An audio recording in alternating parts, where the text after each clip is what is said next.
জানো কাল না বাড়িতে মা ছিল না, আর সেই সুযোগে না আমি আমার দাদার ভাইকে বোকা বানিয়ে বাড়ির সমস্ত কাজ করিয়ে নিয়েছিলাম। তাহলে শোনো আমি কি করেছি। তো ওরা দুজন না চুপচাপ বসে বসে টিভি দেখছিল। তো আমি না ওদের দুজনের কাছে গিয়ে বললাম, কি রে, তোরা দুজন ম্যাগি খাবি? তখন বলছে হ্যাঁ হ্যাঁ কই বানা।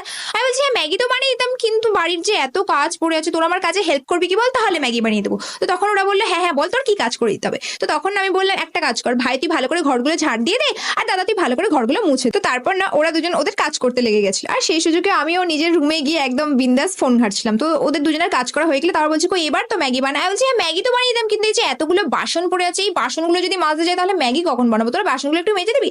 তো ওরা দুজন না বাসনও মেজে দিচ্ছিল, আর সেই সুযোগে গিয়ে না আমিও ঘুমিয়ে পড়েছিলাম। তো তারপর না আমারও ঘুম থেকে উঠতে অনেকটা লেট হয়ে গেছিল, ওই সন্ধ্যে 7টা মতো বেজে গেছিল। তো আমি না ঘুম থেকে উঠে দেখছি যে ওরা দুজন ঘুমিয়ে পড়েছে, তাই আমি ওদের দুজনকে আর না ডেকে না আমিও চুপচাপ রান্না করে চলে গেছিলাম রাতের খাবার বানাতে। তো তারপর না ওদের দুজনের ঘুম থেকে উঠতে উঠতে ওই রাত 10টা মতো বেজে গেছে। তো রাত 10টার সময় ওরা ঘুম থেকে উঠে বলছে কি এবার তো অন্তত ম্যাগি বানিয়ে দিই। আমি তখন বললাম আর আমি তো তোদেরকে বলতেই ভুলে